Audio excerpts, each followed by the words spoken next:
The rancher's hidden promise, a love forged in desert fire and redemption. In the heart of the Arizona desert where secrets hide behind weathered cabin walls and second chances come wrapped in gunfire. One drifter's search for redemption will ignite a love story that burns brighter than the setting sun.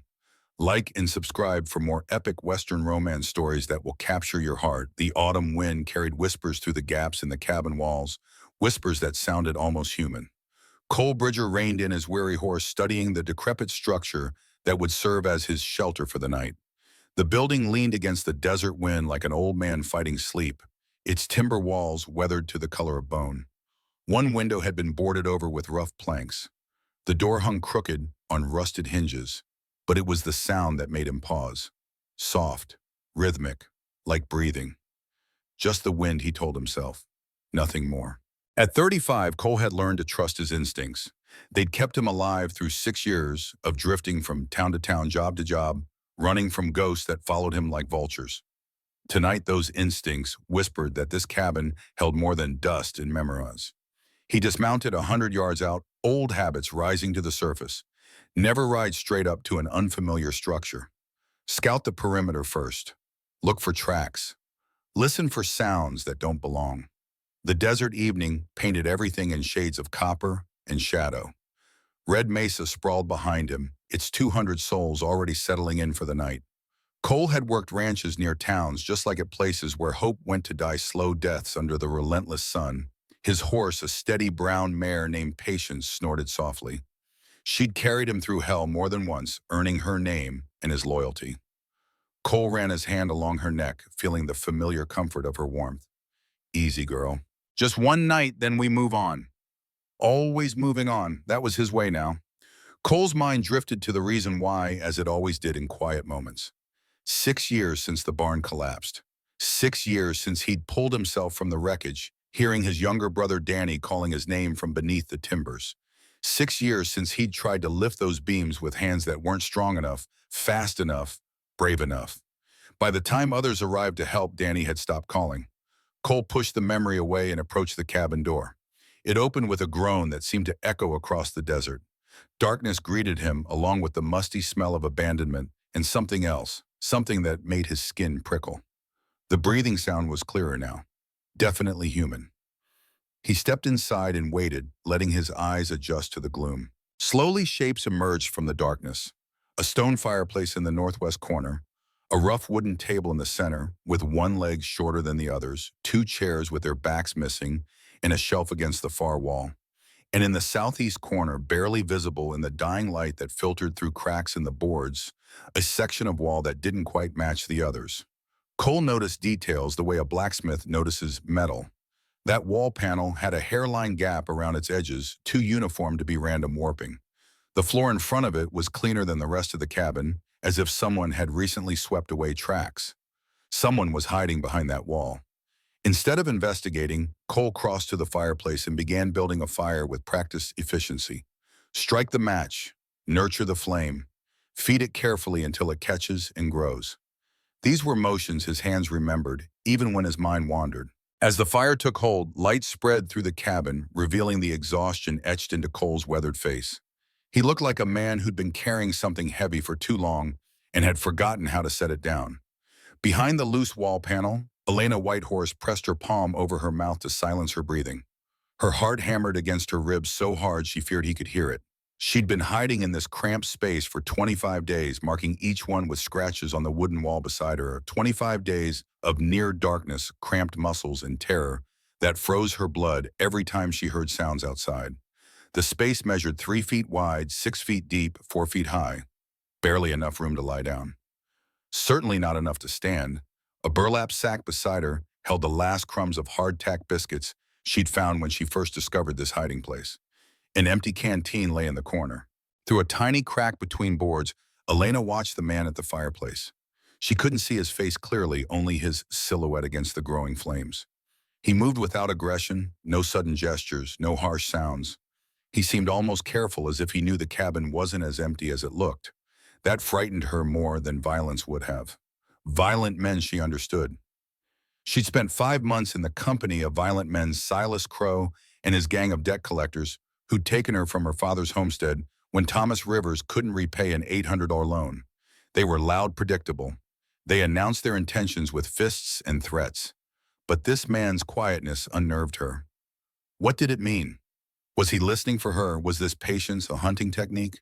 5 months ago, Elena's world had shattered when her mother Sarah died of consumption, despite the expensive medicine Thomas had borrowed money to buy. When Silas came to collect and found the debt had grown to wild $500 with impossible interest, he'd taken payment in the form of Thomas's daughter. They told her father she would work off the debt cooking cleaning chores for the gang. Thomas had no choice but to let them take her, tears streaming down his weathered face as he watched his only child disappear into the night. But Elena learned quickly that Silas had no intention of releasing her once the debt was paid. She'd overheard conversations, whispers about a Mexican mine owner named Don Alejandro Ruiz, who paid well for young women, especially Apache girls. $200, they said. More than enough to cover what Thomas owed, and then some. The worst of them was Caleb Reed, Silas's right hand, tall and thin, with blonde hair and pale eyes that never seemed to blink. He was the tracker, the one who hunted down anyone who tried to run. Elena had heard the stories. 3 people had tried to escape before her. Caleb found them all within a week. So one night when the gang got drunk, celebrating a successful bank robbery, Elena had cut her bonds with a kitchen knife and run. She'd fled into the darkness with no destination, no plan, only the desperate instinct to escape. Her feet had bled. Thorns tore her dress. She'd crawled the last mile to this cabin on hands and knees. And for 25 days, she'd survived in this wall, barely eating, barely moving, waiting for either rescue or death. Now a stranger sat in her sanctuary, and Elena didn't know which he represented. Cole opened his can of beans and ate half slowly, mechanically. He wasn't hungry so much as practical. The body needed fuel, so he gave it fuel. Then he placed the remaining beans on the table, clearly visible in the firelight. He spread his bedroll near the door, not in the center of the room, keeping himself between the entrance and whatever might be hiding in the southeast corner. He sat with his back against the wall, legs stretched out, hands resting loose on his knees. And then he spoke, his voice quiet but clear. If someone's in here, I want you to know I'm not looking to cause trouble. I just need a place to sleep tonight. Come morning, I'll be gone. The words hung in the air like smoke. Elena's breath caught. He knew. Somehow he knew. But he wasn't searching, wasn't demanding she reveal herself. He was simply acknowledging her presence and then giving her space. It made no sense. Every man she'd encountered in the past 5 months had demanded something: obedience, fear, service. This man demanded nothing. Cole waited 5 minutes in silence. Then he spoke again, still not looking toward the corner. I'm leaving food on the table. If you're hungry, take it when I'm asleep. I won't ask questions. Another pause. I know what fear feels like. I live with it every day, so I understand. His voice carried no false comfort, no manipulation, just plain truth, delivered without expectation. Elena watched him through the crack in the boards. She saw how he kept his movements small and predictable, how he didn't probe or investigate, how he settled into his bedroll with his back to her hiding spot, giving her the dignity of invisibility. Despite everything she'd learned about men in the past 5 months, despite every instinct screaming that this was a trick, Elena felt something shift in her chest. Not trust, not yet, but the first tiny crack in the wall of absolute terror she'd been living behind. The fire burned low, shadows danced across the walls. Outside, coyotes called to each other in the distance, and the desert night settled around the cabin like a blanket, equal parts comfort and threat. Cole lay still, eyes open, watching the ceiling. He wasn't sleeping, couldn't sleep. Not in new places, not with that feeling of wrongness still tickling the back of his mind. He heard it around midnight, the softest sound imaginable, the creak of a board, the whisper of cloth against wood. Movement so careful it was almost silence. He didn't turn his head, didn't react, just lay there breathing steady, pretending sleep. Through slitted eyes, he watched as a thin brown hand emerged from the corner, reaching toward the table. Fingers closed around the can of beans. Then the hand withdrew, quick as a snake, back into the shadows. Cole waited until he heard the panel slide back into place. Then he allowed himself a small smile in the darkness. Whoever was hiding there had taken the food. That meant they were still alive, still capable of trust, even if only a fraction. It was a start. He thought about Danny as he lay there in the dark, always thought about Danny before sleep came. His younger brother had been 20 years old when the barn collapsed. Young too, young full of plans and dreams and that infectious optimism that Cole had never quite managed himself. They'd been working late, the two of them trying to finish repairs before the autumn rains came. The old barn had needed those repairs for years, but the ranch owner kept putting it off. Next season, next month, next week, until the night the weight of procrastination finally came due. Cole remembered the sound, that deep groan of stressed timber, the shower of dust from the rafters. Danny looking up, eyes wide, understanding a half-second too late. Cole had lunged toward one, had gotten his hands on Danny's shirt, pulling, dragging. Then the world exploded into darkness and pain and the crash of falling beams. When Cole came to, he was outside, pulled free by other ranch hands who had heard the collapse. His arm was broken, his head bleeding, but he was alive. Danny wasn't. They'd spent 2 hours digging him out. By then it didn't matter. The ranch owner paid for the funeral, gave Cole a month's wages, and told him he understood if Cole needed to move on. Cole had moved on and kept moving because everywhere he stayed longer than a few weeks, he started to hear those sounds again. The groan of timber, the crash of collapse, the silence after. He'd failed Danny. Failed to be strong enough, fast enough, brave enough. And that failure had carved out a hollow place inside him that nothing seemed to fill. So he'd stopped trying to fill. It stopped staying anywhere long enough to care, stopped letting himself build anything that could collapse. Until tonight. Tonight, lying in this decrepit cabin with someone hiding in the walls, Cole felt something he hadn't felt in 6 years. Purpose. Not grand or heroic, just simple and clear. Someone needed help, and he was there. And maybe, just maybe, this time he wouldn't fail. The thought terrified him, but he didn't get up and leave. Morning came cold and gray. Cole woke with the dawn, which was to say he woke from a sleep that had been more awareness than rest. The fire had burned down to coals. His breath misted in the chill air. He stood slowly, joints protesting, and stretched the stiffness from his back. Then he rebuilt the fire without looking toward the southeast corner, giving whoever was there time to wake, to orient, to prepare for whatever came next. When the fire was crackling properly, he spoke to the room. "I'm going outside to check on my horse. I'll be gone about 15 minutes. If you need water or need to move around, now would be the time." He pulled on his coat and walked out, closing the door gently behind him. Behind the panel, Elena listened to his footsteps fade. Her mind raced. This was her chance to get water, to relieve herself, to stretch legs that had cramped into permanent curves. But what if it was a trap?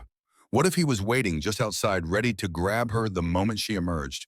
Her bladder made the decision for her. She couldn't wait any longer. Elena pushed the panel aside with trembling hands and crawled out into the cabin. Her legs wouldn't hold her at first. She collapsed onto the floor muscles, screaming. 3 weeks of disuse had taken their toll. She forced herself up, using the wall for support, stumbled to the chamber pot in the corner, then to the water barrel near the door.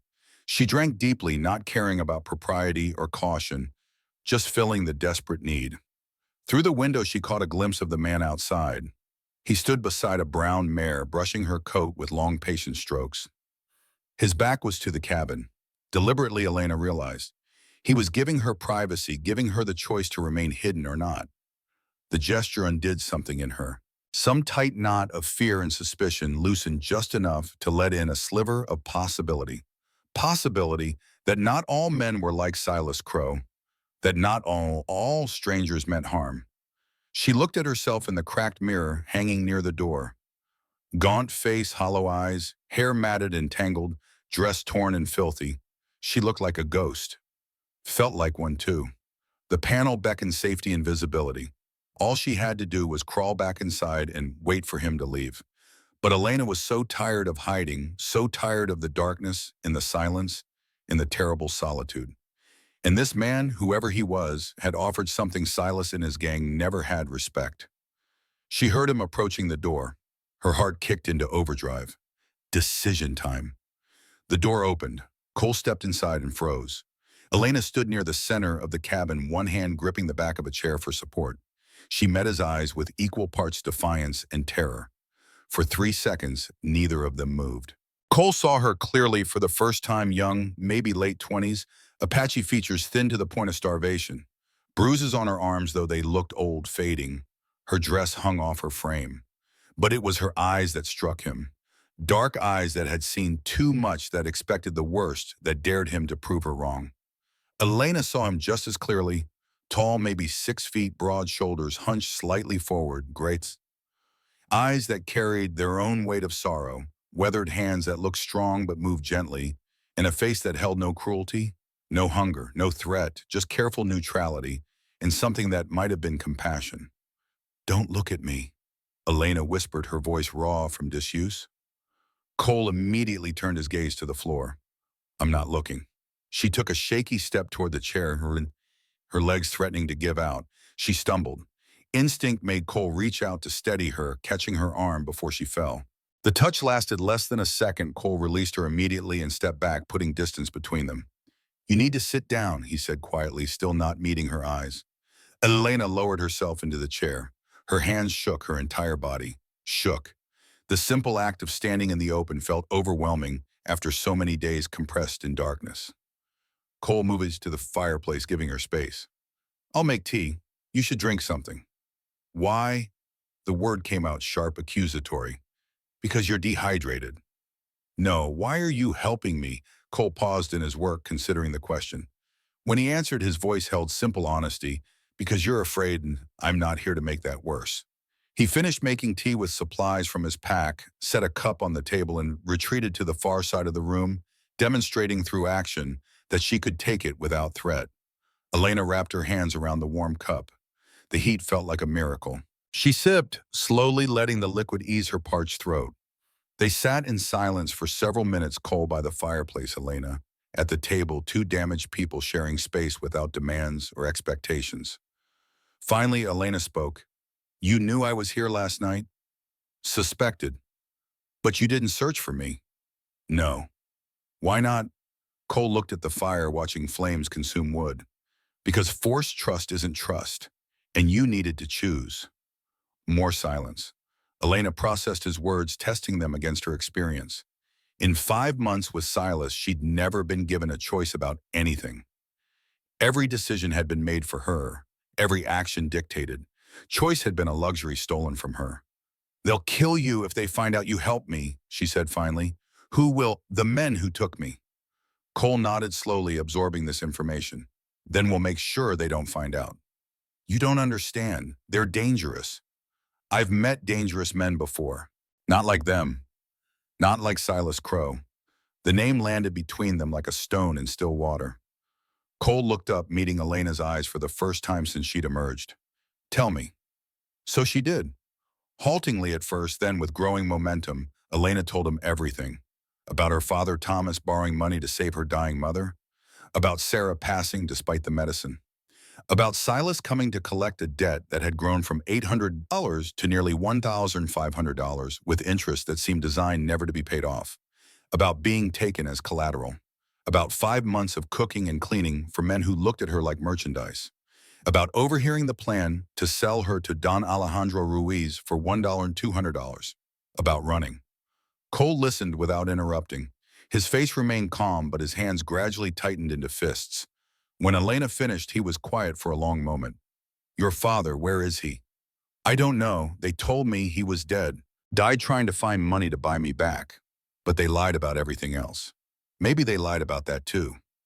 "How long have you been hiding here?" 3 weeks, almost 4. "I'm running out of time. They'll search this far eventually. And when they find me—" She couldn't finish the sentence. Cole stood and walked to the window, looking out at the empty desert. His mind worked through calculations, risk options. The smart thing would be to leave right out tonight and never look back. This wasn't his problem. He didn't know this woman. Didn't owe her anything. But when he opened his mouth, different words came out. "I'll stay a few more days. We'll figure something out." Elena stared at him. "You can't. I already told you." "I heard what you told me. My answer doesn't change." "But why you don't know me?" Cole turned from the window. In his eyes, Elena saw something familiar, a reflection of her own pain. Different source, same depth. 6 years ago, my younger brother died in a barn collapse. I tried to save him. I wasn't strong enough. Since then, I've been moving from place to place, never staying long enough to care about anyone or anything. I convinced myself it was better that way. Safer. He paused, choosing his words carefully. "Last night when I heard you breathing in that wall, When I realized someone was scared and alone in there, I recognized something. A chance. Maybe I couldn't save my brother, but maybe I can help you. And maybe that's how I start to save myself. The vulnerability in his confession hit Elena harder than any violence could have. Here was a man admitting his failures, his fears, his desperate hope for redemption. She understood that language. She spoke it herself. Before she could respond, a sound cut through the morning air, the distant whinny of horses. Multiple horses. Both of them froze. Cole moved to the window with practiced stealth. Elena rose from her chair, terror flooding back into her eyes. "Is it them?" she whispered. "I don't know. Get back in your hiding place. Now." Elena started toward the corner, then stopped. Through the window, a single figure became visible, and an old man, thin and weathered, leading a horse on foot. He moved with the careful pace of someone exhausted beyond measure. Elena's hands flew to her mouth. "Father!" She ran to the door before Cole could stop her, threw it open and stumbled outside. The old man looked up, his weathered face transformed. "Elena! Elena!" They met in the dusty yard, father and daughter collapsing into each other's arms, both of them crying. Thomas Rivers held his child like she might disappear if he loosened his grip, and Elena clung to him with the desperation of someone who'd believed she'd never see him again. Cole stood in the doorway watching the reunion. His hand rested on the revolver at his hip, eyes scanning the horizon for other riders. Because reunions were beautiful, but they were also dangerous, and something about the timing felt too convenient. Thomas had found them, but who else might have tracked his journey? As if answering his unspoken question, Cole's gaze caught movement on a ridge a half-mile distant, just a glimpse of a figure lying prone watching through field glasses. Then the figure was gone. Cole's jaw tightened. They had been found. The hiding was over. Now came the hard part. Thomas Rivers stepped into the cabin with Elena still clutching his arm, as if letting go might cause him to vanish like morning mist. The old man's face bore the evidence of his search, sunken cheeks, shadowed by hunger, eyes hollowed from sleepless nights, skin weathered beyond his 62 years. His Apache heritage showed in the high cheekbones and the long silver hair that fell past his shoulders in the traditional way, though he wore the clothes of a frontiersman, worn cotton shirt, brown trousers, held up by rope instead of a proper belt, boots so cracked the leather looked like dried riverbeds. Cole closed the door and positioned himself where he could watch both the interior and the window. His hand never strayed far from his revolver. That figure on the ridge haunted his thoughts like a circling vulture. Thomas sank into the remaining chair, his legs finally giving out after what must have been weeks of walking. His hands trembled as they gripped the table edge. Elena knelt beside him, her own tears forgotten in the shock of seeing her father alive. "They told me you were dead," she whispered. "Silas said you died trying to raise money. I believed them." "They wanted you to believe it." Thomas's voice carried the roughness of desert wind over stone. "They wanted you to think you had nothing left. No reason to hope." Cole poured water into a cup and set it before Thomas without comment. The old man drank gratefully, his throat working. When he finished, he looked up at Cole with eyes that had seen too much history, too much loss, but still held a glimmer of strength. "You're the one who's been protecting my daughter." It wasn't a question. Cole nodded once. "I'm Cole Bridger. Just happened to rent this cabin."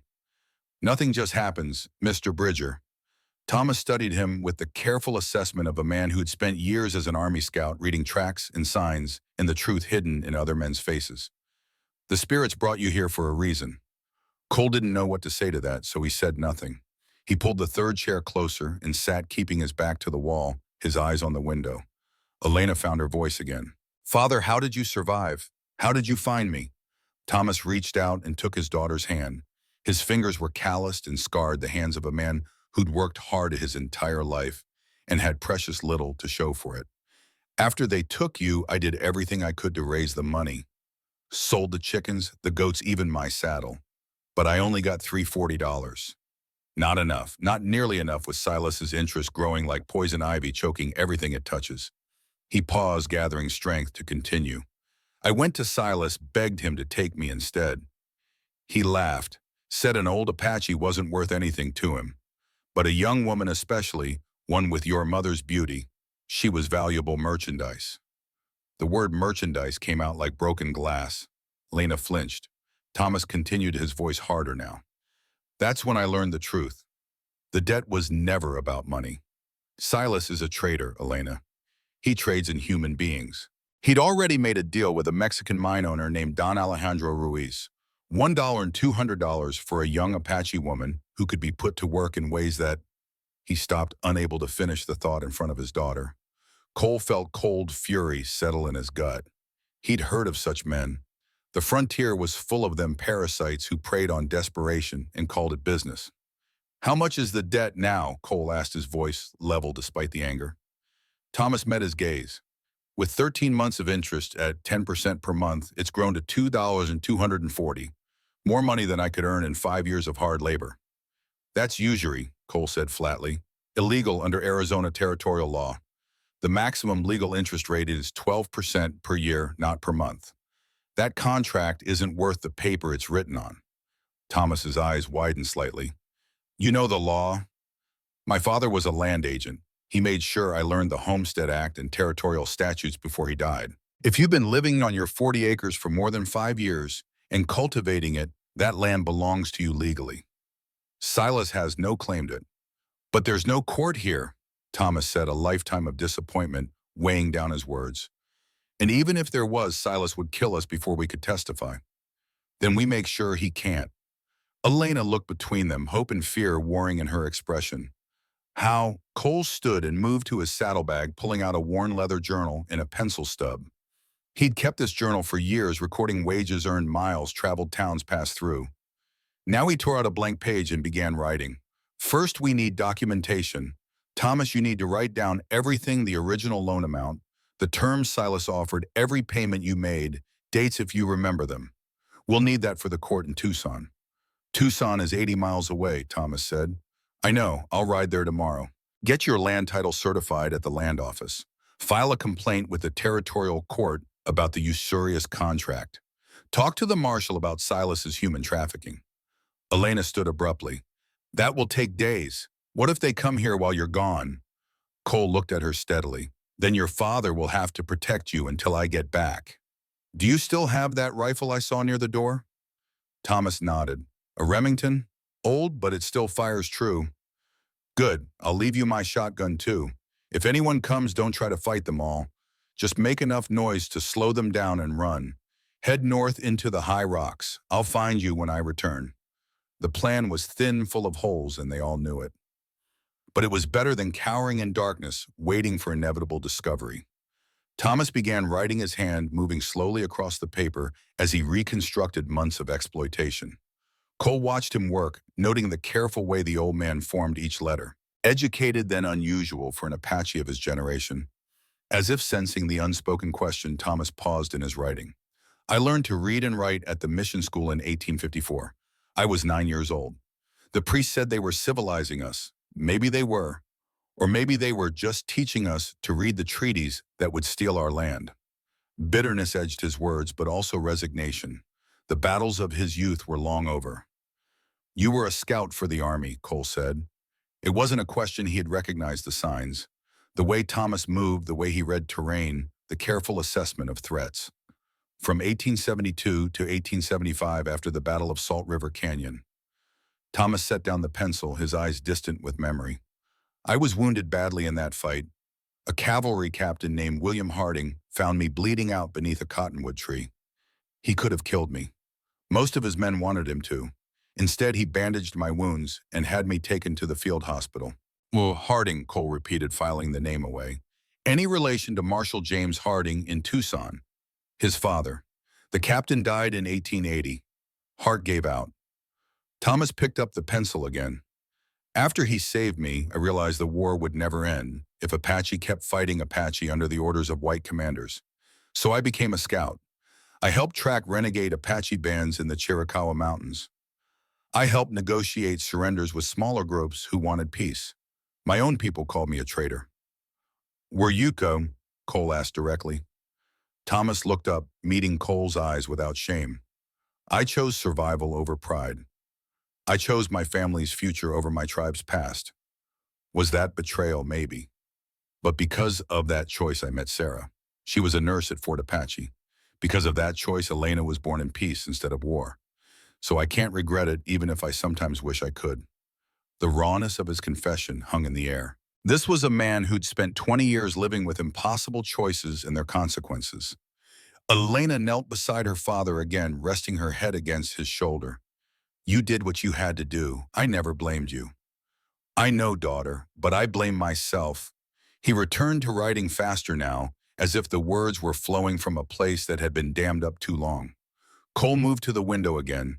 The sun had climbed higher, burning off the morning chill.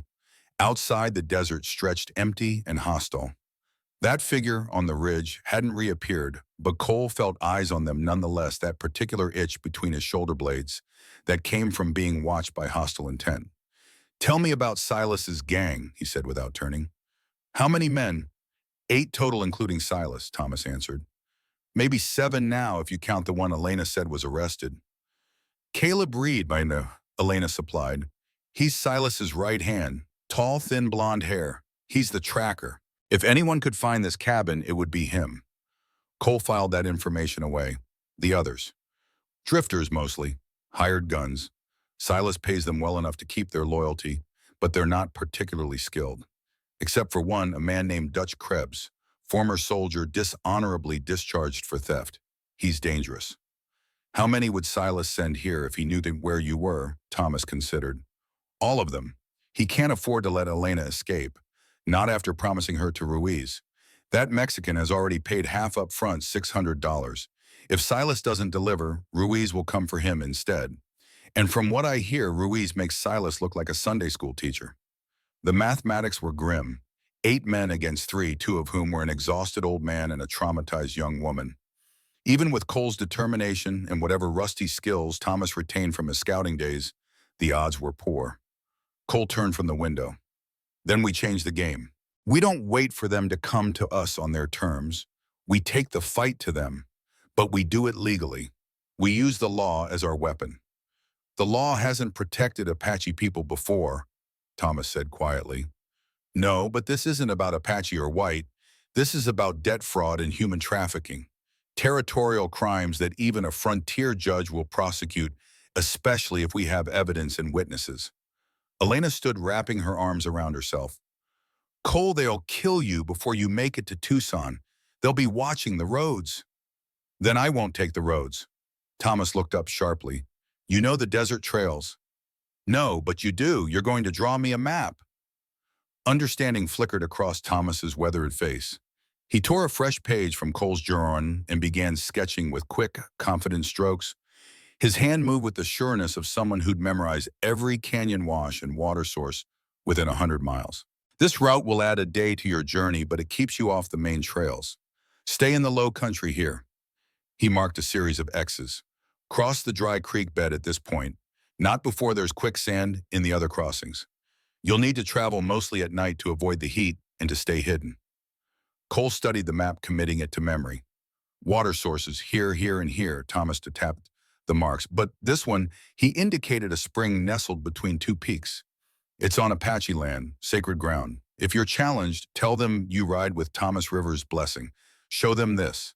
He pulled a leather cord from around his neck. Hanging from it was a small carved stone, no bigger than a coin, etched with symbols Cole didn't recognize. This is from my grandfather. It marks me as Chiricahua Apache. They'll know it's genuine. If you're lucky, they'll let you pass. If you're not, Thomas shrugged. Die with honor.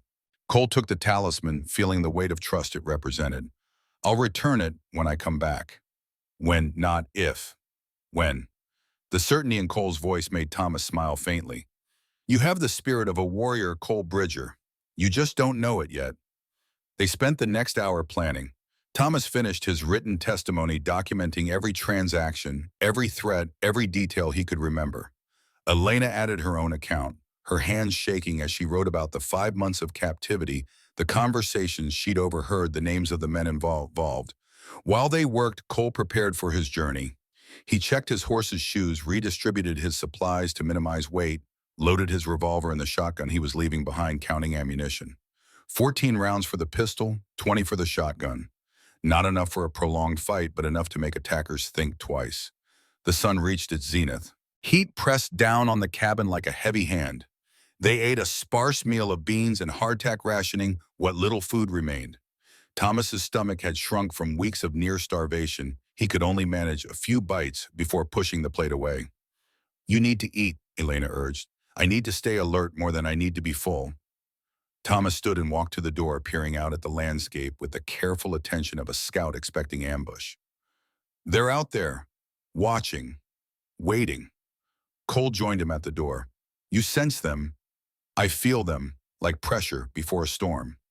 Thomas turned to look at Cole. You feel it too. I can see it in your shoulders, the way you keep checking the window. Instinct. Good instinct. Trust it.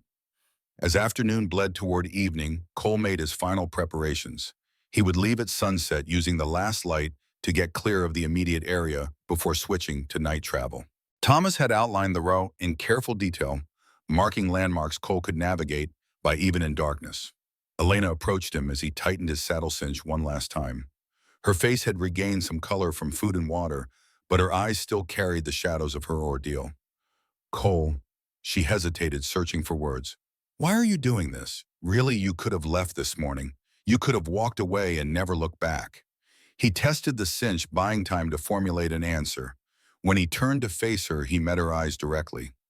6 years ago, I failed someone who needed me. I've been running from that failure ever since, convincing myself that if I never stayed anywhere, never cared about anyone, I couldn't fail again. But you can't outrun guilt. It follows. It accumulates. It becomes the only thing you are. He paused, his voice dropping lower. Last night, when I knew you were in that wall, scared and alone, something changed. I can't explain it. But for the first time since Danny died, I felt like maybe I could do something that mattered. Maybe I could be someone other than the man who wasn't strong enough to save his brother. Elena's eyes glistened. What if you can't save me either? Then at least I tried. At least I stood for something. That's more than I've done in 6 years. She stepped forward and embraced him suddenly, fiercely. Cole stood rigid for a moment, unused to such contact, then carefully returned the gesture. Her thin frame trembled against him, and he realized she was crying. Thank you, she whispered. Whatever happens, thank you. When she pulled back, Thomas was watching them from the doorway, his expression unreadable but not unkind. The old man had seen something pass between them, something neither Cole nor Elena had fully acknowledged yet. The sun touched the western horizon, painting the desert in shades of copper and gold. Cole mounted up his horse, fresh from a day's rest and ready for the journey ahead. Thomas handed him a canteen they'd refilled from their precious water supply. Follow the map exactly, don't deviate. The desert forgives nothing. I'll be back in 5 days. 6 at most. We'll be here, or we'll be in the high rocks. Thomas pointed north to where stone formations rose like broken teeth against the darkening sky. If we're not at the cabin, look for my trail. 3 stones stacked means we went north. 4 stones means east toward Red Mesa. No stones means... He didn't finish. Cole nodded, understanding. He looked back at Elena, who stood in the doorway wrapped in a blanket despite the lingering heat. She raised one hand in farewell. Cole, she called. Come back. I will. He touched his heels to the horse's flanks and rode east into the gathering dusk, following the route Thomas had mapped. Behind him, the cabin grew smaller, 2 figures silhouetted against the doorway. He didn't look back again. The desert at dusk held a particular quality of silence, not the absence of sound, but rather the presence of a different kind of music. The whisper of wind through creosote bushes, the distant call of a hawk, the rhythmic clop of his horse's hooves on hard-packed earth. Cole let these sounds wash over him, using them to focus his mind. He rode for 2 hours in the fading light, following dry washes and low terrain, just as Thomas had instructed. The map burned clear in his memory, each landmark checking off as he passed the split boulder, the dead saguaro, the wash that bent sharply north. When full darkness fell, he dismounted and walked beside his horse, letting the animal pick its way carefully over an uncertain ground. The moon wouldn't rise for hours yet. The stars provided enough light to distinguish earth from sky, but not much more. At what he judged to be midnight, he stopped at a rocky outcrop to rest the horse and check his bearings. The temperature had dropped significantly. He pulled his coat tighter and ate some jerky, washing it down with careful sips of water. That's when he heard it, the distant sound of hoofbeats. Multiple horses moving fast. Cole extinguished the small fire he'd been starting and pressed himself against the rocks, pulling his horse down beside him. The animal's training held it stood silent and still. The hoofbeats grew louder. 4 horses, maybe 5, riding hard along a trail parallel to his position about a quarter-mile north. Not random travelers, riders with purpose and destination. Moving toward the cabin. Cole's jaw clenched. He'd hoped for more time. Hoped Silas would wait, would search other locations first. But that figure on the ridge must have confirmed Elena's location. And Silas was moving now while Cole was miles away. Every instinct screamed at him to turn back, to race toward the cabin and help Thomas defend it. But his horse was already tired from the day's travel. He'd never reach them before Silas did. And if he died in a pointless charge, Lena and Thomas would have no one bringing legal help.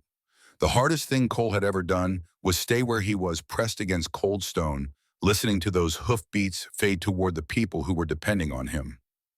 He waited until silence reclaimed the desert. Then he mounted and continued east, pushing his horse harder now. Time had become the enemy. He had to reach Tucson, get the documentation, and return before Silas found the cabin empty and started searching the surrounding territory. The margin for error had just collapsed to nothing. Dawn broke over red rock formations as Cole crossed into the sacred Apache lands Thomas had marked on his map. He approached cautiously, expecting challenge. Instead, he found only silence and the evidence of careful watching. 3 riders appeared from behind rocks, their horses stepping out to block his path with casual precision. All 3 were Apache young warriors, perhaps in their 20s, armed with repeating rifles and expressions that gave away nothing. Cole reined in his horse and waited. Don't speak first. Don't show fear. Let them make the opening move. Thomas's instructions echoed in his mind. The center rider, who carried himself with the authority of leadership, studied Cole for a long moment. Then he spoke in accented but clear English. You ride Apache lands without permission.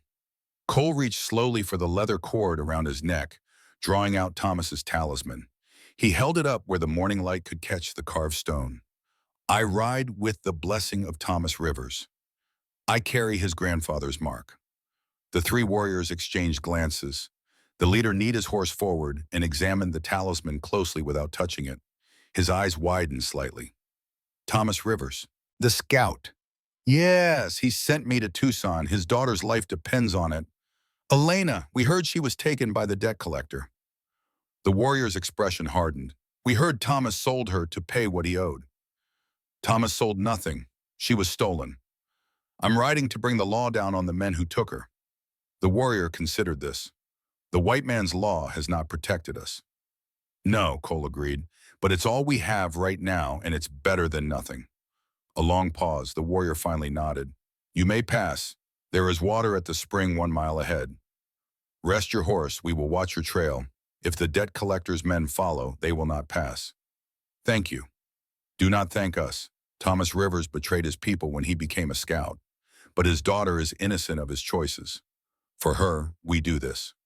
The warriors melted back into the rocks as suddenly as they had appeared. Cole continued to the spring, finding it exactly where Thomas had marked it. He let his horse drink deeply and refilled his canteen with cool, sweet water that tasted like salvation. He allowed himself 1 hour of rest. Then he pushed on, riding through the day's heat with grim determination. Miles fell behind him. The landscape gradually shifted from open desert to the rolling hills that surrounded Tucson. He reached the territorial capital at dusk on the second day, his horse lathered and stumbling with exhaustion. Tucson was larger than Red Mesa by an order of magnitude, several thousand residents, actual streets, buildings made of adobe and brick instead of rough timber. Cole found a livery stable and paid for his horse to be fed, watered, and rested. Then he made his way to the land office, only to find it closed for the evening. He'd have to wait until morning. Next stop, the marshal's office. Marshal James Harding sat behind a battered desk reviewing reports when Cole entered. The marshal looked up, taking in Cole's trail-worn appearance, with the practiced eye of a lawman who'd seen every type of trouble walk through his door. Help you. I need to report human trafficking and debt fraud. That got Harding's attention. He set down his papers and gestured to a chair. Sit. Talk. Cole laid it out, all of it. Thomas's loan, Silas's usurious interest, Elena's kidnapping, the plan to sell her to Don Alejandro Ruiz. He produced Thomas's written testimony, and Elena's account spreading them on the desk. Harding read both documents carefully, his expression growing darker with each sentence. When he finished, he leaned back in his chair. Silas Crow, I've been trying to pin something on that snake for 2 years, but nobody will testify. They're too scared. Elena will testify. Thomas will testify. I'll testify to what I've witnessed. If they're still alive when we get there. Harding's voice held the weariness of a man who'd seen justice arrive too late too many times. You said Silas has 8 men. I've got 3 deputies in the entire territory. By the time we organize a posse, your friends could be dead. Then give me something official, a warrant documentation that I can use to arrest Silas if necessary. Harding shook his head. Doesn't work that way. You are not a lawman. Then make me one. Deputize me, whatever it takes. The marshal studied Cole for a long moment. You ever killed a man? No. You ready to? Cole thought about Elena's haunted eyes, Thomas's trembling hands, the 25 scratches on the wall marking days of terror. If it comes to that, yes. Harding opened a drawer and pulled out a deputy's badge. He slid it across the desk. Raise your right hand. The oath took 30 seconds. When it was done, Cole Bridger had legal authority to make arrests in Arizona territory. It felt surreal, a piece of tin transforming him from drifter to lawman in the span of a few spoken words. Now listen carefully, Harding said. That badge makes you a target. Silas won't hesitate to kill you if he sees it. Use it wisely, and if possible, wait for me.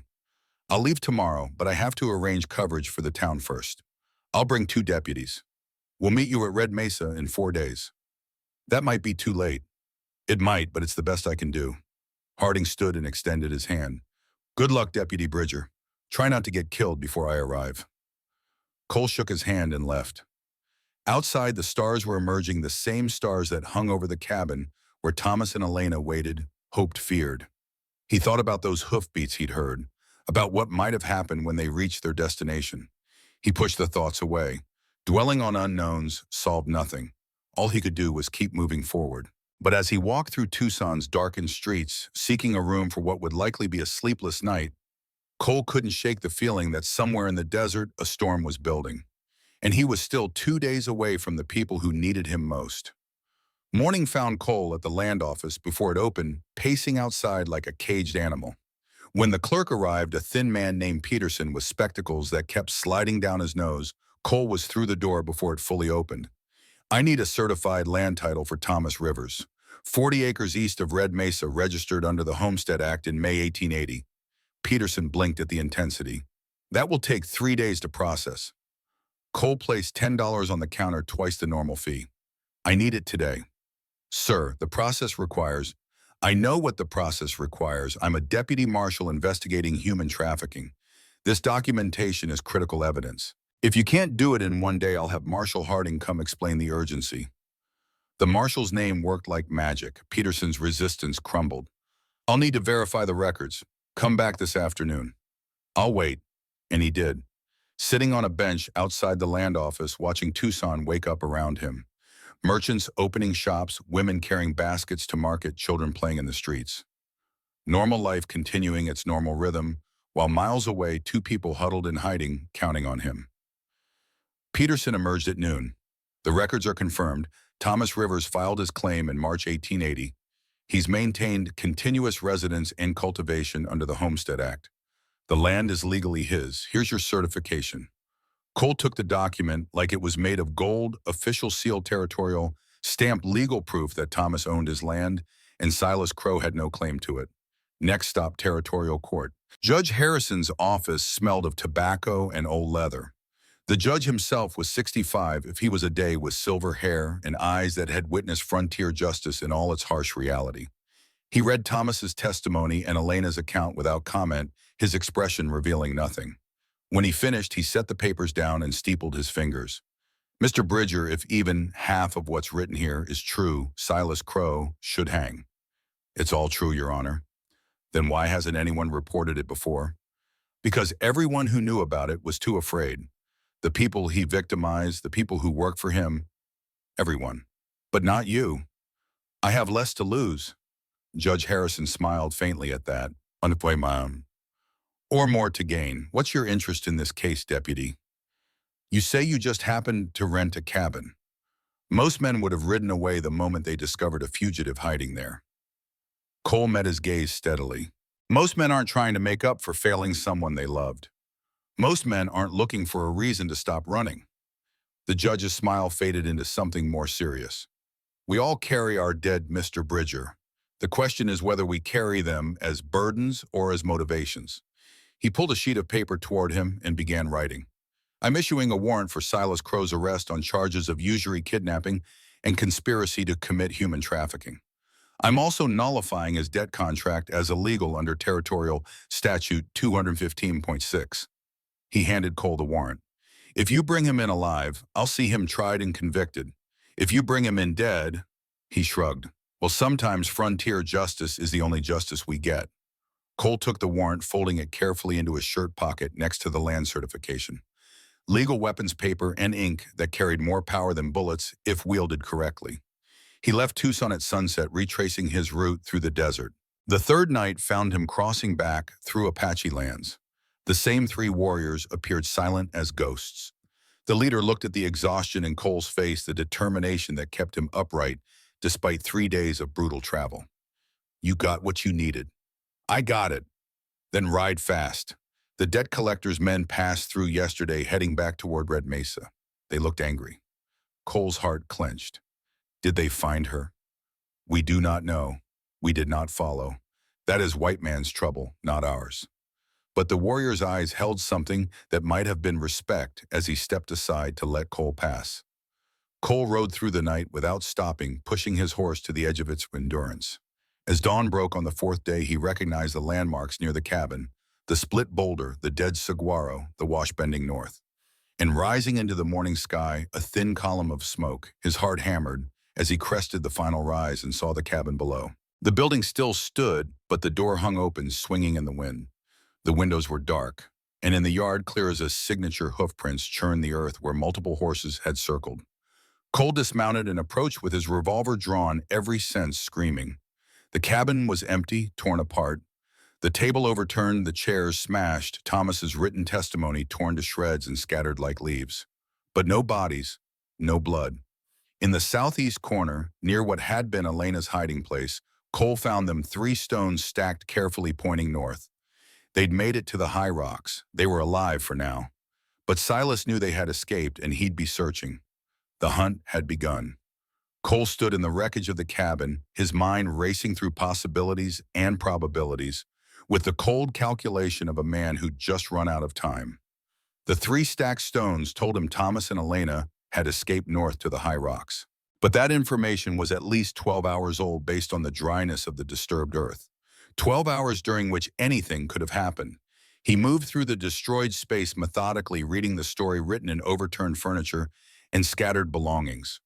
5 or 6 men had done this, judging by the boot prints. They'd torn through, systematically searching every corner, ripping open his saddlebags, scattering Thomas's carefully documented testimony like worthless trash. But they hadn't found what they were looking for, which meant they were still hunting.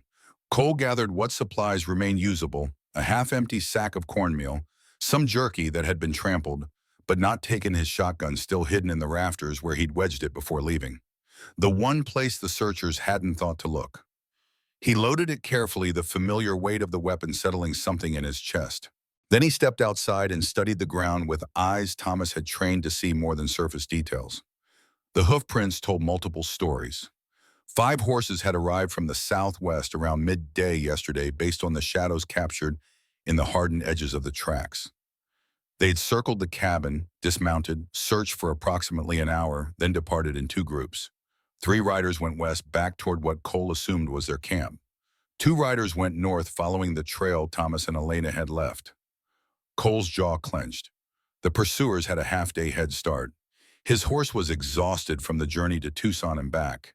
The smart play would be to wait for Marshal Harding and his deputies to arrive in 2 days, mount a proper rescue with numbers and law on their side. But 2 days was an eternity when men like Silas Crow were hunting. And Cole had made a promise. He'd said he would come back. He'd told Elena to wait for him. He couldn't fail her the way he'd failed Danny.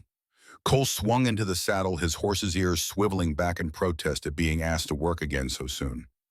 I know, friend, I know, but we've got people depending on us. The trail north led through increasingly rough terrain. Scrub brush gave way to rocky ground studded with barrel cactus and ocotillo. The high rocks rose in the distance like the spine of some ancient buried creature, all jagged peaks and shadow canyons. Good country for defense if you knew it. Death traps if you didn't. Thomas would know it. His scouting days would have mapped every canyon, every water source, every defensible position within 100 miles of where his people had once roamed free. Cole followed the tracks with growing respect for the old man's tradecraft. Thomas had left just enough sign to be followed by someone who knew what to look for, but not so much that it created an obvious trail. A stone moved here, a broken branch. There are marks that could be natural to the untrained eye, but sang clearly to anyone with experience reading the desert's language. The two pursuing riders had followed the trail, but clumsily. Their tracks showed hesitation, backtracking the wandering pattern of men unsure of their quarry's direction. Thomas had laid false trails, doubled back, used every trick in the scout's handbook to buy time and create confusion. But they'd still followed, still pressed on, which meant at least one of them knew enough tracking to be dangerous. Caleb Reed had to be. Elena had said he was Silas's tracker, the one with real skill. And if Caleb was out here with one other man, that meant 3 remained at Silas's camp, wherever that was. The sun climbed toward its zenith heat, pressing down like a physical weight. Cole's canteen was already half empty. He rationed sips knowing water management could mean the difference between survival and becoming another set of bleached bones the desert would scatter across its floor. Around midday, he found the first real sign that Thomas's defensive strategy was working. A dead horse lay in a narrow defile between 2 rock walls, its body bloating in the heat. Examining it carefully without dismounting, Cole saw no bullet wounds. The animal had broken its leg in a hole cunningly concealed beneath dead brush. A trap, simple but effective. One of the pursuers was now on foot. That would slow them considerably, maybe even force them to turn back. But the tracks continued north, 2 sets of boot prints now alongside 1 set of hoof prints. They hadn't given up. Determination or desperation, Cole couldn't tell which. Probably both. He pushed on, following the trail deeper into the maze of canyons. The rocks closed in on either side walls, rising 30 feet or more, narrow passages that funneled movement into predictable paths. Ambush country. Cole's hand never strayed far from his revolver. The sound reached him before he saw anything. A single gunshot, the crack echoing off canyon walls, so it seemed to come from everywhere and nowhere at once. Cole urged his weary horse to a trot, rounding a bend, to find himself looking down into a small box canyon. 2 men crouched behind rocks at the canyon mouth, one tall and thin, with blonde hair that caught the sunlight. Caleb Reed, almost certainly. The other, shorter, darker, cradling a rifle. They were firing sporadically up the canyon at targets Cole couldn't see from his angle. He dismounted and moved closer on foot, using the rocks for cover. Found a position that gave him a view of what the 2 men were shooting at. 60 yards up the canyon, behind a natural barricade of fallen boulders, Thomas Rivers returned fire with careful, measured shots from his Remington. The old man's positioning was perfect. He had water from a small spring, shade from an overhang, and multiple escape routes into higher ground if the position became untenable. This wasn't desperation. This was a fighting retreat conducted by someone who'd done this before, decades ago, when survival depended on reading terrain and using it better than your enemies.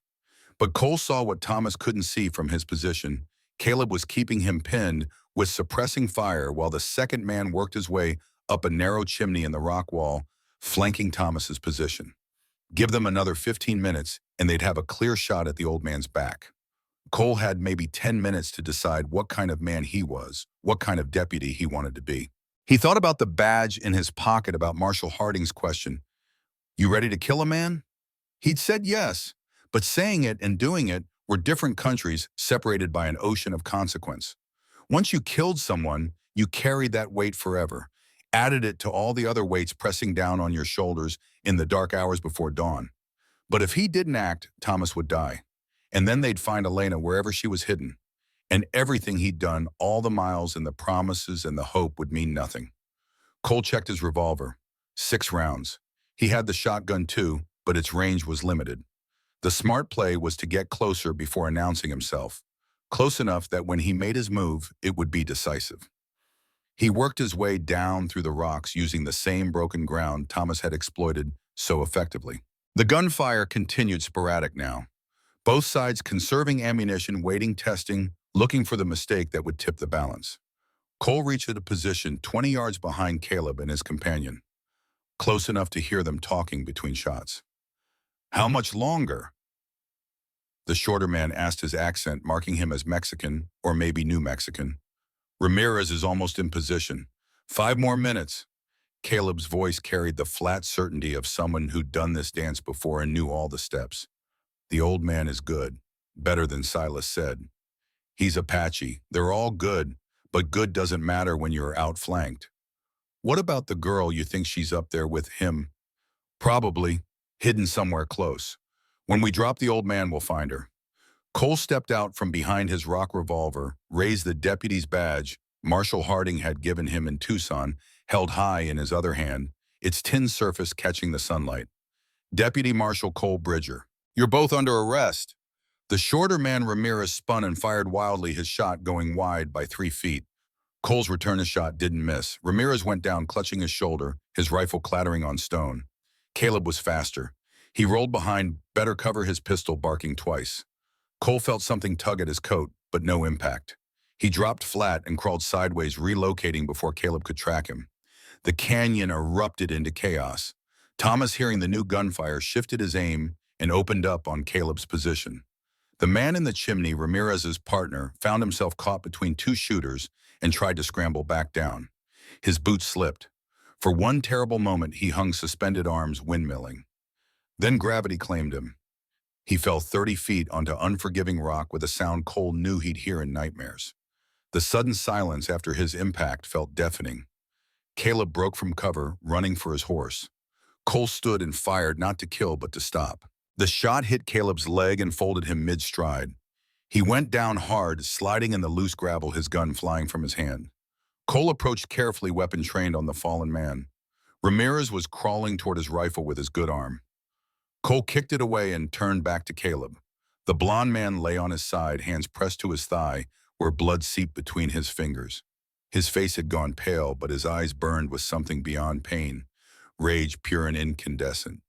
"You," Caleb spat the word like poison. "You're the one from the cabin. The drifter. Deputy Marshal Cole Bridger." Cole showed the badge. "You're under arrest for kidnapping, attempted murder, and conspiracy to commit human trafficking." Caleb laughed, a sound like breaking glass. "A deputy, Silas was right. You're playing hero for a woman you barely know.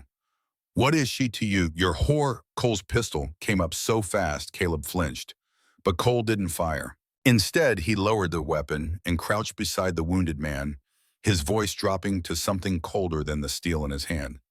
"She's someone who deserves better than to be property. That's all that matters." He pulled rope from his belt and bound Caleb's hands, then his ankles, working with the efficient movements of someone who'd tied down struggling horses for years. The knots would hold. "Thomas," Cole called up the canyon. "It's Cole. I'm coming up. Don't shoot." The old man emerged from behind his barricade rifle, still at the ready, but lowering as he recognized Cole's voice. His face was drawn with exhaustion, his hands shaking slightly from adrenaline come down, but his eyes were clear and sharp. "The cavalry arrives," Thomas said, a faint smile touching his lips. "Took you long enough. Tucson's a long ride. Where's Elena?" Thomas pointed further up the canyon to where a narrow cleft split the rock wall. "In there. I told her to stay hidden no matter what she heard. She won't come out until she hears my voice." He turned toward the cleft and called in Apache words Cole didn't understand, but that carried the unmistakable cadence of reassurance and love. After a moment, Elena emerged, pale and frightened, but unharmed.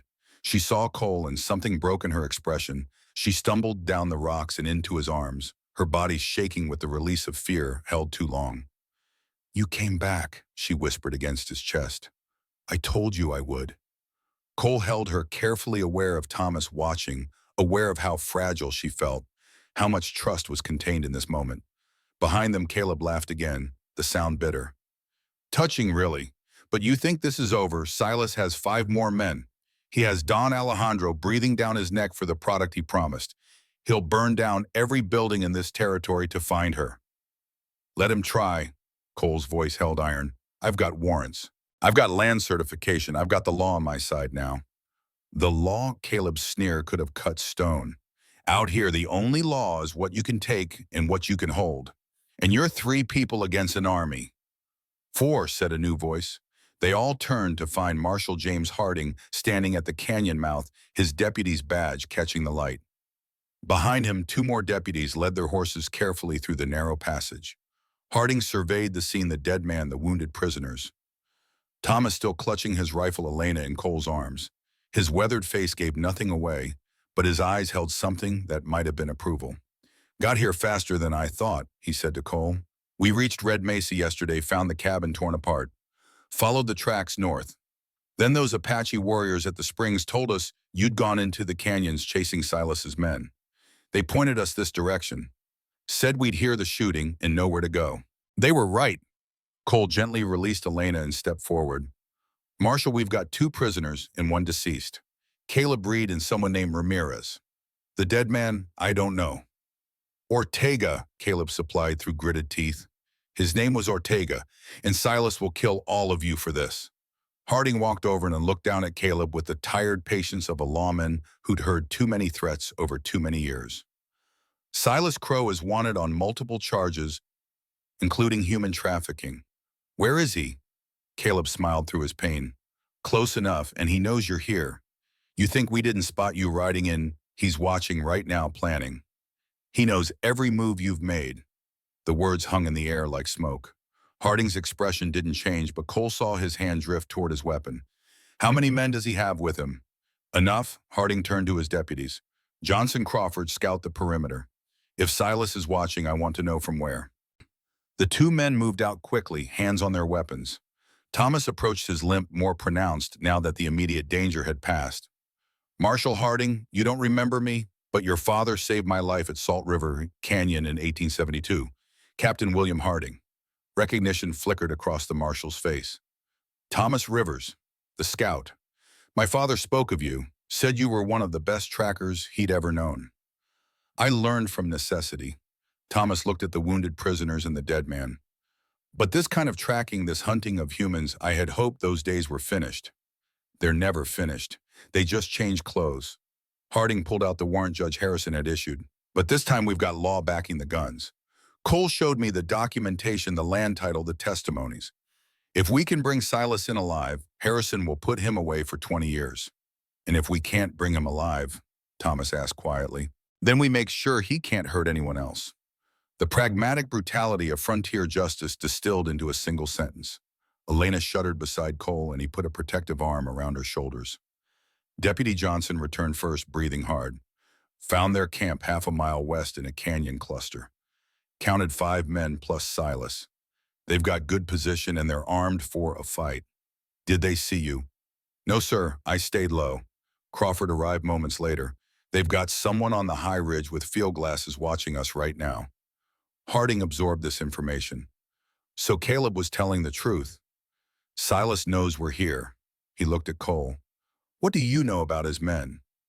Their capabilities. Cole thought back to his conversations with Thomas and Elena. 5 men plus Silas. One is Dutch Krebs' former soldier. He's the dangerous one. The others are hired guns, competent but not exceptional. They're loyal because Silas pays well, but it's employment, not devotion. If the situation turns bad enough, they'll break. Or they'll fight harder because they've got nowhere else to go. Harding studied the terrain. We're 7 against 6. Not great odds when they're dug in and we'd be attacking uphill. So we don't attack, Thomas said. Everyone turned to look at the old man. He'd settled onto a rock, his rifle across his knees, looking for all the world like someone about to tell a story around a campfire rather than plan a battle. Silas wants Elena. That's his only objective. Everything else is secondary, so we use her as bait. Elena stiffened. Father, no. Not really as bait, daughter, as the appearance of bait. We position ourselves where Silas thinks he can take you. We make it look vulnerable, but we'll be ready. Cole saw where Thomas was going. An ambush. We pick the ground, control the approaches. Exactly. Back in this canyon, we had good position. But there, Thomas pointed to a different formation, a bowl-shaped depression surrounded by rocks on three sides, with only one clear approach. That's better. Natural killing ground if you know how to use it. Harding studied the location Thomas indicated. What about civilians, Elena and Thomas? They shouldn't be in the line of fire. With respect, Marshal, I've been in more gunfights than most of your deputies. Thomas's voice held quiet steel. And my daughter has as much right to see this through as anyone. I can shoot. Elena added, her voice steadier than it had been. Cole taught me the basics. I'm not helpless. Cole started to object. She'd been through enough, but stopped himself. He'd seen the look in her eyes. This was about more than survival now. It was about reclaiming agency, about refusing to be the victim anymore. She stays with me, he said finally, in the most protected position. And she only fires if someone breaches our line. Harding considered, then nodded. All right, Thomas, show us this killing ground of yours. We've got maybe 2 hours before Silas makes his move. Let's make them count. They spent the next hour preparing. Thomas positioned people with the eye of someone who'd done this before, reading sightlines in fields of fire like a scholar reading text. Crawford and Johnson on the high rocks with rifles. Harding at the choke point where anyone entering would have to pass. Thomas himself on the left flank where his experience could compensate for age. And Cole with Elena in the most protected spot behind a natural wall of stone that would stop anything short of artillery. The prisoners were bound securely and moved to a cave further back. Caleb watched the preparations with dark amusement. You think you're clever, but Silas didn't survive 10 years of this business by being predictable. Whatever you're planning, he'll see through it.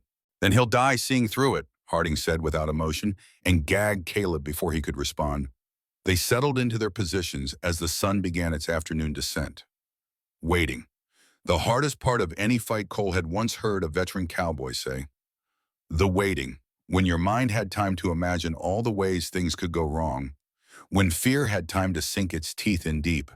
Elena sat beside him, checking and rechecking the revolver Cole had given her. Her hand still shook slightly, but her jaw was set with determination. He wanted to tell her she didn't have to do this, that she'd already survived enough. But he understood that she needed this, needed to face her demons with a weapon in her hand rather than cowering in the dark. Cole, she said quietly, not looking at him, if something happens, if I don't, nothing's going to happen. But if it does, I want you to know these past days you've given me something I thought I'd lost forever, hope. The feeling that maybe tomorrow could be better than yesterday. Whatever happens here, thank you for that. Cole wanted to respond, to tell her that she'd given him something too. Purpose, a reason to stop running. But before he could find the words, Thomas's voice carried across the rocks in a harsh whisper. They're coming. 6 riders appeared at the canyon mouth. Silas Crow led them, his dark suit and wide-brimmed hat making him look more like a businessman than an outlaw, which Cole supposed he was just a businessman in the trade of human misery. They advanced slowly, spread out weapons ready. Professional, cautious. These weren't amateurs charging blindly into a trap. They knew it was a trap. They just thought they were skilled enough to spring it on their own terms. Silas stopped his horse 50 yards out, just beyond effective rifle range. He sat there studying the terrain, looking for the ambush he knew waited. His eyes swept across the rocks, missing nothing. A predator's eyes, patient, calculating.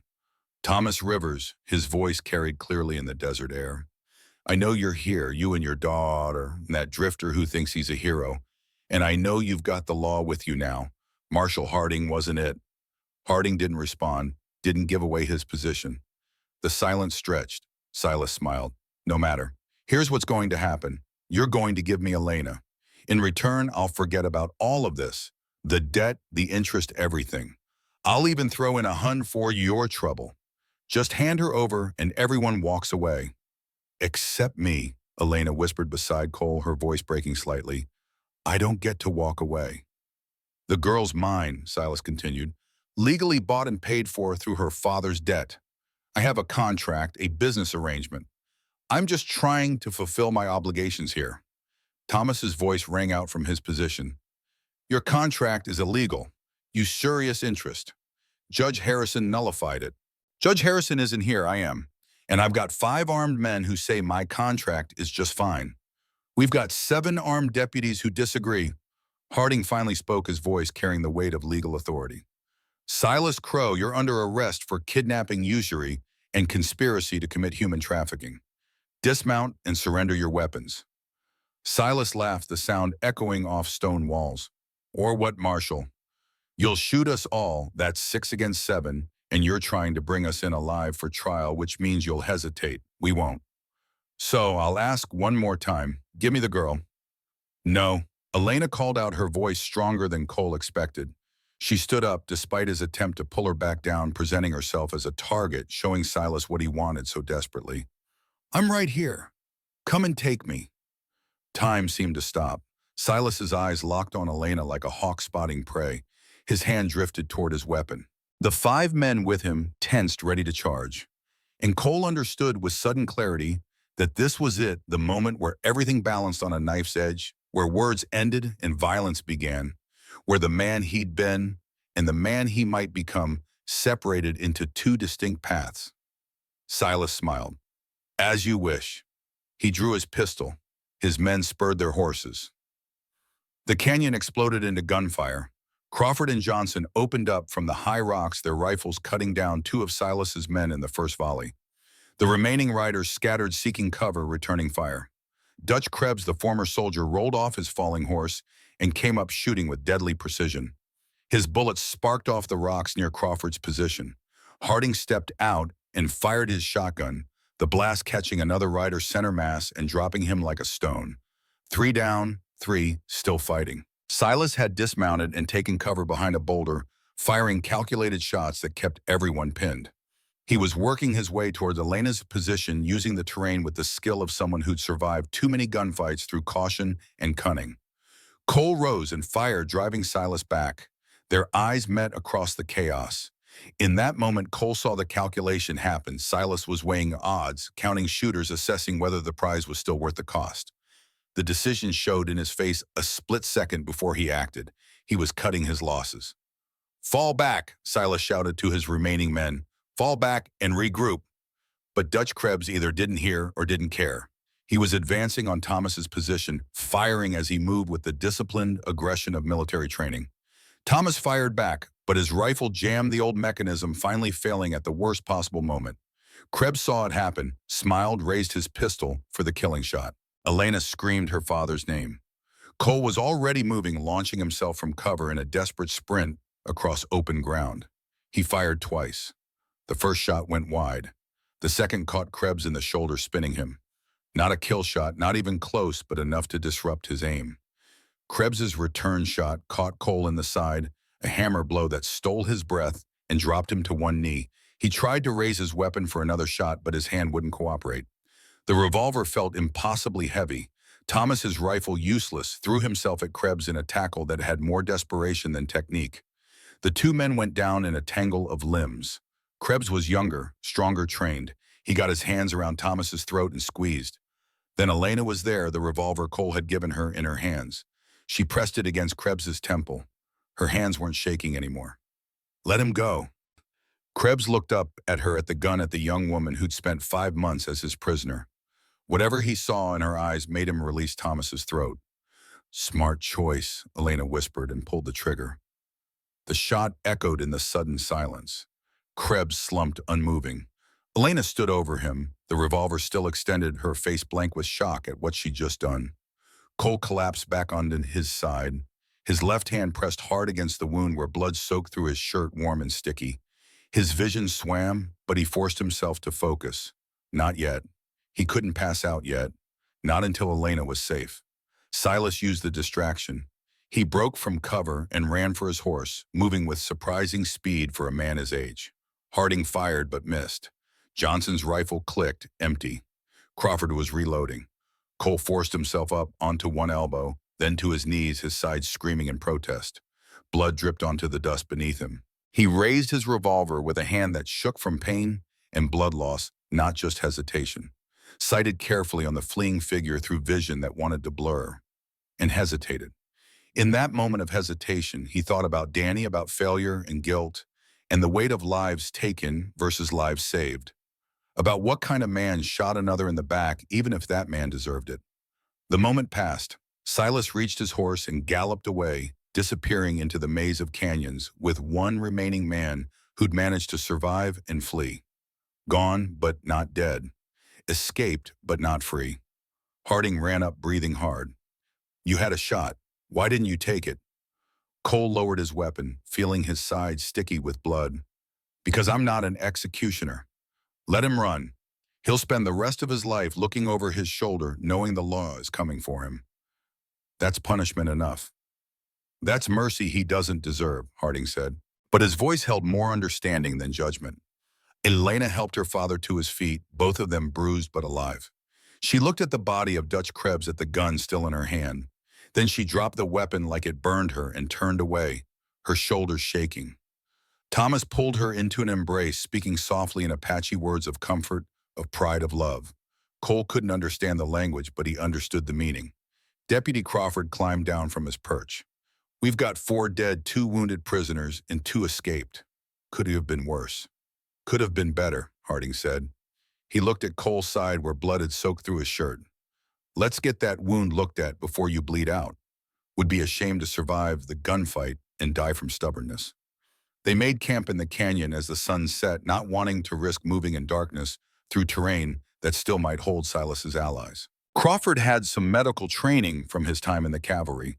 He cleaned Cole's wound with whiskey that burned worse than the bullet had and announced it was through and through, missing anything vital. You'll live, he said, binding it tight, though you'll be sore for a month. I've been sore for 6 years, Cole replied. 1 more month won't matter. Elena brought him water and sat beside him, her father on her other side.